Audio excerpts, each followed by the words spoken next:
You are Locked On Bulldogs, your daily podcast on the Georgia Bulldogs. Part of the Locked On Podcast Network.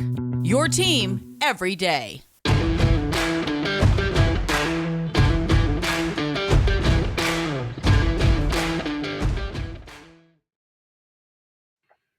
Hello and welcome to the Locked On Bulldogs podcast. I am Daniel. I'm Clint. Welcome back to Locked On Bulldogs here on the Locked On Podcast Network, your team every day. Today's episode is brought to you by betonline.net, your sports book experts. Daniel and I will talk about them more here in a moment. Daniel, again, proving to the fact that he is immune to the Rona and most everything back in the saddle once more. No. Can't touch me. No. Can't do it. Survived the state of Florida, which that's a feat in and of itself. Y'all. It's significant. It's a significant challenge It really overcome. Thanks for being here. Glad to be back here on the podcast. We got a bunch we're going to talk about today and really all week. Locked On Bulldogs podcast, your team every day, for fans, by fans. Clint and I, we're not gurus or insiders because no one's a guru or an insider. And all we try to be, all we ever are Georgia fans. That's what we assume you are. So thanks for being here. If you're on YouTube, subscribe, comment, leave us a thumbs up, all that good stuff. If you're listening on audio, leave us a rating and review on the podcast listening app of your choice. Thanks for finding us. Thanks for sharing us with a friend, all that good stuff. We will be here the entire offseason to talk about the Dogs. And today, Clint, doing a little rankings list. We love the rankings. We love to rank. Love. It's what the offseason is really all about, if I can be totally honest with you. It is. And so today we are ranking University of Georgia current assistant coaches. Ooh. We are ranking them from 10. There are 10 of them. We are ranking them from 10 to 1. Got some new blood, got some old blood, got some carryover. Got a lot of intrigue on the assistant coaches. It should be intriguing for a lot of us because it's really important. These recruiters as well as the play callers. So what we're going to do in the first segment is going to go give you the bottom 5 as if it were 10 through 6, Daniel. Yeah. Okay. Yep. Then we're going to come back segment 2, give you the next 3. And then segment 3, we're going to finish out with the top 2 assistant coaches on UGA's staff. Quick question, if I may, before we get started. Where do you have Mike Bobo ranked? Oh, so really quick, before we get into that, he's going to come up. Not today because he's not an assistant coach. He's not an assistant coach. Just keep your pants on, okay? He's not an assistant coach. Listen, there's a reason the camera shot's only from here. Stop. Here. All right, let's jump into it. Number 10. Yep. And listen, you hate to be this way. You don't want to just jump on. It's his first day on the job. But we got to start somewhere. But yeah, listen, Uzo Duribe, we talked about him yesterday on the pod. Excited about him. Great career at Colorado. Comes over from SMU, TCU. Coaching the outside linebackers. It's not like we're not optimistic about this guy. It's not like we're not excited about this guy. But we do have him at number 10 on our list. Quite frankly, you could put anyone. You could hire Dan Mullen to coach the outside linebackers. Okay? And I would still feel fine about this defensive coaching staff. This defensive coaching staff is so loaded with talent that there's no expectation for this guy. He doesn't have to do much of anything. All right. Again, talk about only net positive with Bobo as an analyst. Uzo Duribe doing the same thing here. Whatever skill set he brings in, the foundation's already laid, the culture's already laid, and one assistant outside linebackers coach is not going to disrupt that. He's only going to add to it. Coming in at number 9, talking about added to that loaded defensive front. If you got young blood, energy, enthusiasm, can talk to the players, Uzo Duribe, let's go old man glasses that part down the middle. This is going to ruffle some feathers right here. Number 9. 9 out of 10. Will Muschamp comes in at number 9. Now, many of you are just throwing things at us. Many of you are so angry. Here's why. He's a great coach. We love him on the defense side of the ball. Guys, absolutely we do. Love him. It just so happens that this coaching staff is stacked. And Will Muschamp coming in at 9 should not anger you. Okay? Should not anger you. Here it It is. should only get you excited about the rest of the list. Okay? That's what we're saying. We love Will. We're glad he's here. I think he's a help. Coordinator. Absolute. He was fantastic for Georgia last year when he stepped in to an on-the-field role. I can only imagine that's going to expand as he has a full off season to do his thing with Schumman, and however that dynamic is going to work and play itself out. That's yet to be determined. All we're saying is that Will Muschamp is not more essential to this Georgia coaching staff than any of the names that we're about to read off on the list. And as Clint said, not necessarily a slight on him, but more a positive statement about the rest of the list. Speaking of the rest of the list, number 8, Bryan McClendon, former Miami assistant coach for like a minute and a half, just Hot like minute. real quick. He was at Miami, and then he said, "Oh, I can go anywhere but Miami." Okay, great, I'll do that. So that's what he did. Bryan McClendon is coming home. Clint talked to you all about this last week, but this means Cruz, people. This is going to directly correlate to them Cruz coming on to campus for the University of Georgia. So very excited about Bryan McClendon. We have him coming in at 8 on the staff.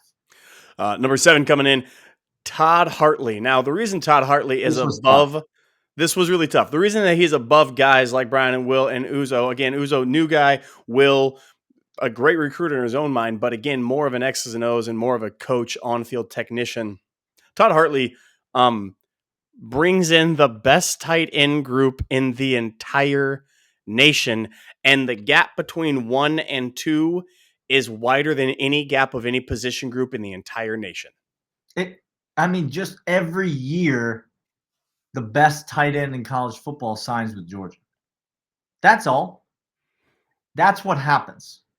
And so when that happens every year, your tight end coach is a pretty dang valuable weapon on that assistant coaching staff.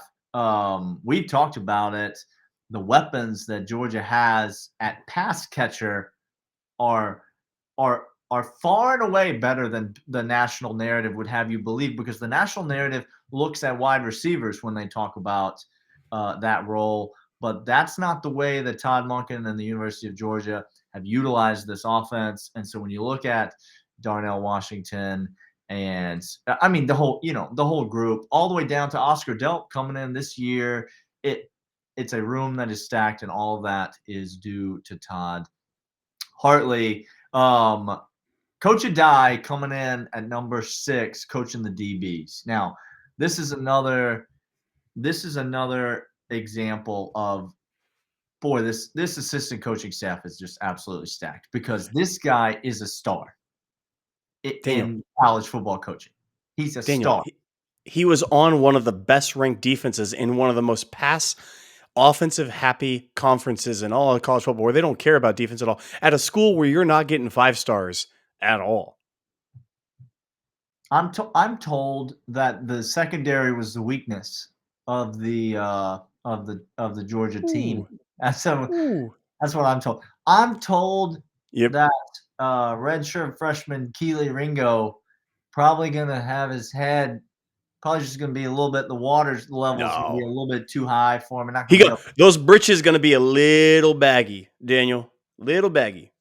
I'm told that Georgia can't develop. I'm told that Georgia can't get guys drafted out of the defensive backfield. All of these things, Coach Addai has done a fantastic job of.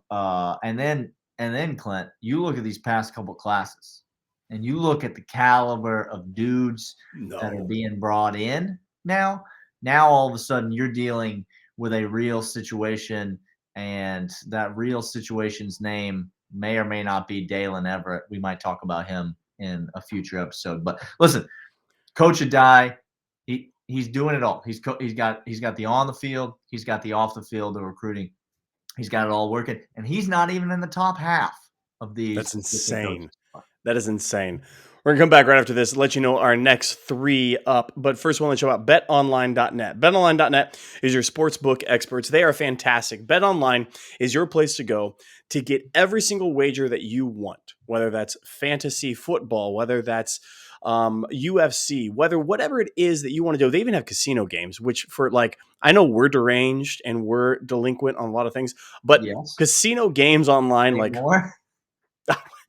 y'all do your thing. Okay. Y'all just do your thing. And where you should do that is Bet Online. March Madness is coming up. Masters is coming up. You got an early favorite for Masters, Daniel? The early favorite for the Masters is me. Okay, good. I'm winning. Having a great time. I'm winning, y'all. Yeah, I'm going to win. Okay. Bet Online is your sportsbook experts. Have it right now. Put on the let them know we sent you, because you're going to go straight there. You're going to get everything that you hope for. They are exclusive partners and sponsors of Locked On Podcast because they are the best sportsbook experts around. All right, Clint, we are back, and let's talk about the top 5. Let's break into the top 5. Okay, next 3. Start with number 5, and boy, he's a fan favorite on this podcast. I love him to death. I really do. He's an associate head coach on the team, and he is the offensive line coach. His name is Matt Luke, and this guy, we said other offensive line coaches have come and gone at Georgia, and they have been beloved. Most recently, obviously, Sam Pittman. We see what he's doing over there at Arkansas. Obviously, Georgia loses a tremendous talent in Sam Pittman. And what do they do, Clint? What do? They go out and get former SEC head coach, offensive line coach for life, great offensive mind, and a tremendous recruiter in Matt Luke, and the train just keeps on moving down the tracks. It's 5-star after 5-star coming into the class. It's guys being developed. It's guys being ready when people go down with injury. We talked about this. We've talked about this on the pod before, but Georgia loses multiple offensive linemen at various times in the season, and they're always ready to plug the next guy in. Jamari Sawyer goes down, most important piece of the entire offensive line, and you got guys coming in. Guys are being developed like Broderick Jones. You can't say enough about the way this – and you and I are very excited about next year's offensive line, and a big reason that we have that kind of confidence is because of Matt Luke. I don't know if you guys understand. Matt Luke he is not going to go ahead. I don't think he's going to get another head coaching position again. He might take a lesser known position, lesser known school, things like that. But I think he has found his niche. He's found exactly where he should be, and he is just killing it talking to these guys about the technical aspects of offensive line. And you really saw that play out. Not only does he get beasts on the offensive line, that's more Sam Pittman's style, right? Yeah. Right. But That's right. He is a technician with these guys. You saw them chipping off. You saw them getting up there. The running backs was not as highly graded as years past, and yet we had a very potent run game. We love Matt Luke, and he's a very, very smart, cerebral guy with it. Mm-hmm. Coming in at number 4. Now, this is going to be hot for some of y'all. I'm going to say number 4, and this is a joint effort here, so don't just hate me. Ooh, wow. Okay? Wow, throwing me under the bus right here for number 4. I'm bringing you in with me. I'm bringing you in with me. I see how that happens. Dell McGhee comes in at number 4. Now, before you get really upset at us, Dell McGhee, one of the best recruiters, has talking about all those running backs. Daniel, 2 years ago, I said on this podcast, if I could choose one assistant coach at the University of Georgia to never have leave for my entire life, it would be Dell McGhee. He's exceptional on everything. He's exceptional. He is beloved, and he deserves an opportunity to be a head football coach. But not now. He will get it, but not now. Not now, guys. Don't do it. Don't do it to us. Don't take that Auburn job. Don't take that Auburn job. Listen, come on. Branson Robinson coming in this year, a long line of Dell McGhee guys that he goes. Do you get the sneaking suspicion, by the way, that Branson just might come in and take over the running back position for the entire year? A lot of people really high on Kendall Milton this year, as they should be. He's incredibly talented. We're going to talk about Branson Robinson in a future episode, and I may begin to gush. I may just begin to. I'm going to say some things, and the comment section's not going to like them. And I'm not going to stop him, just so you're fully aware. Not going to like him. Dell McGhee is listen. We love Dell McGhee. We can't say enough good things about him, and he is the perfect fit at the premier position at the University of Georgia, which is the running back room, and he has managed it and handled it as well as anybody could. Okay, but that's number 4. Let's get to number 3, and then we'll save our top 2. I don't know who you have at number 1, who you have at number 2, what order you're putting these last guys in. Maybe you think Dell McGhee should have been higher. Maybe you have Will Muschamp way up here. We don't know. But on our list, number 3 is a guy that I honestly wanted to – I advocated to rank him even higher than number 3, and it's Trey Scott. It's hard not to look at what he's done and how we won games and how we got in the position of national champion and not think that he was the major contributor to that success. Devontae Wyatt was a former 2-star prospect. Jordan Davis is a former 3-star prospect. Do I need to tell you more about Trey Scott? Or y'all know Devontae Wyatt is about to go. People are mocking him in round 1 now all of a sudden, Daniel, after Senior Bowl. Maybe they listen to the podcast. Welcome. Glad to have you aboard. We've been saying this all year that Devontae Wyatt is a wrecking ball, no matter if you're passing or running, and Trey Scott has developed him, and he has made him and his family generational money because of what he was able to do with him.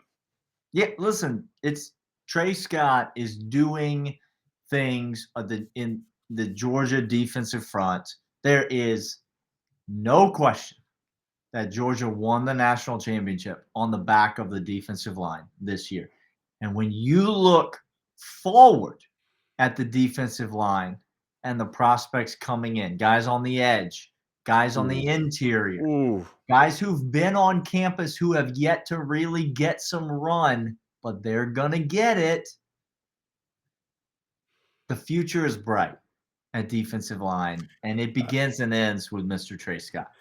By the way, Jalen Carter going to steal somebody's soul next year. Just so we're fully aware. Just going to reach in there and take it, and nobody is going to argue with it. Won't even be a 15-yard penalty. No, sir. No, sir. Hey, we're going to come back after this. But first, I want to let you know about Rock Auto. Rock Auto, Daniel, is an oldie but a goodie. They're back. We're back. We back. Okay. We love Rock Auto. Rock Auto, every single car part your car will ever need is on Rock Auto. Do not go down to the Walmart and get shanked. Do not go to the parts department after midnight. I don't know what you need to do in order to fix your car at 11:30 p.m., but I'm telling you right now, it's not worth your life. So don't do it. Don't do it. Don't go down to the auto parts store where half mustache, fake mustache, is going to try to sell you. Going to try to sell you a car part. Go to the full mustache of auto parts stores. That is rockauto.com. They got every part, as Clint said, that your car will ever need. And so go there, rockauto.com. Put Locked On in the How Did You Hear About It section. Let them know that we sent you. Rockauto.com. All the parts that your car will need delivered straight to your door. All right, top 2 assistant coaches, not named Kirby Smart, on UGA staff. And the top 2 come down to this, and we only have 2 left. It really comes down to the ordering of them. Yeah. And if you listen to this podcast, you're going to know what we think is number 1, because he's the man that made Stetson Bennett a freaking national champion. But number 2, have it both ways. Either Stetson Bennett is an elite talent at quarterback. That's option 1. Todd Monken is the best offensive coordinator in the SEC. You can't have it both ways. And I don't make the rules. Either way, here's the secret. Okay. Either way, both those guys are back at the University of Georgia next season. So no matter which answer you say, we win. Like, you understand? False. Trick question. It's just success. It's happiness for me. We're So number not 2 even comes talking in. about Todd Monken. We're not even. We're not. We're going to get there in a second. Schumman comes in number 2, and here's why he comes in at number 2. This is talk about a transcending or a transcendent talent of the coach and a rising star. Mm-hmm. Schumman going to get a head coaching job real quick. He might become the youngest head coach of a college football program real quick. He is loved by recruits. If you want to talk about X's and O's, we actually think Dan Lanning did a bang-up job clearly, and he was clearly the right guy for Oregon. We have nothing but great things to say about him. But if you were to ask the crap out of him on September, just going to take him to the woodshed. Cannot 6 wait points? to see it. Do you think they scored more than 6 points? Oh, I don't want. I mean, no. No, I don't think so either. No. Sorry, Dan. Love you. Shu is a rising star. He's incredibly loved. You see him in on the field stuff. He is very hands-on. He is very much an X's and O's guys. He understands the game on a level that most people mid-30s don't get. He's been around. It feels like he's been around coach speak his entire life, ever since like the womb. He just came out spitting tape and soaking it in. Linebackers, defensive line. The guy takes good talent and makes them exceptional, takes underrated talent, makes them exceptional. He was a huge piece. We talked about how we couldn't lose somebody this offseason.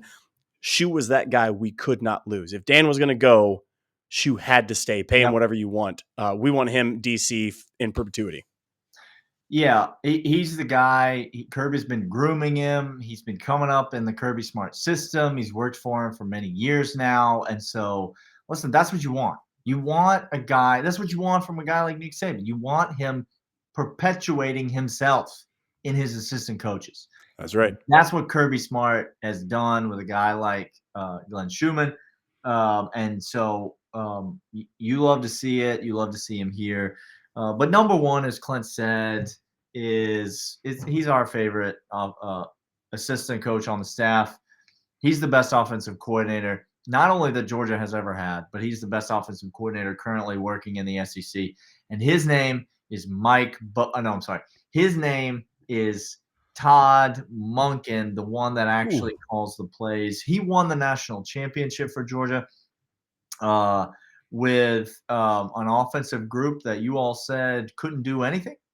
An offensive group that this podcast was laughed at for presuming could take this Georgia team anywhere. Todd Monken said, why don't you take away the 5-star quarterback? Okay. Why don't you take away George Pickens for the whole season? Why don't you take away Eric Gilbert before he even suits up for the University of Georgia? Why don't you give me a multitude of injuries on the offensive line? Why don't you give me a ragtag group of receivers? And why don't you just give me a freshman tight end and a former walk-on kid wearing a mailman hat? Why don't you give me that, and I'll win a national championship with it? And I will steamroll through the SEC, putting up points at a clip that Georgia fans are not accustomed to. And the way in which they do it, by balanced attack, by play action, by incredibly ingenious and new offensive system. The guy is revolutionary for Georgia, y'all. When he gets in one of these play calling roles, and you saw it so many times this season, where he gets into, well, we call it a lather, and he starts dialing them up, and he starts moving the ball down the field. You saw it especially early in the first half against Michigan. It's the best example, most recent example I could think of, where everything he's calling is just clicking, and it's touchdown. You know, you're throwing up your hands for the touchdown play before the ball's even snapped, because you can see the play develop, and he knows where the ball's going. It's in and out of there quickly. The calls are coming in on time. It's everything Georgia's wanted an offensive coordinator. And every year you keep Todd Monken is a win for the University of Georgia. It's not going to be too many more years, Georgia fans, to just get ready for that day when it comes. But every year, Todd Monken is calling the plays in Athens is a big win for the University of Georgia. So he comes in at number 1 on our list. Let us know what you think in the comments section. Shoot us an email. Hit us up on Twitter. Let us know who you have at number 1, why our list is so stupid, and why you're so much smarter than us. We would love to hear all about it. You can reach out. We'd love to chat with you. Love to hear from you. We'll be back tomorrow. We've got a full week of shows this week. We got a bunch of Georgia content to cover, and you can find it all right here on the Locked On Bulldogs podcast. And we will see you then. See ya.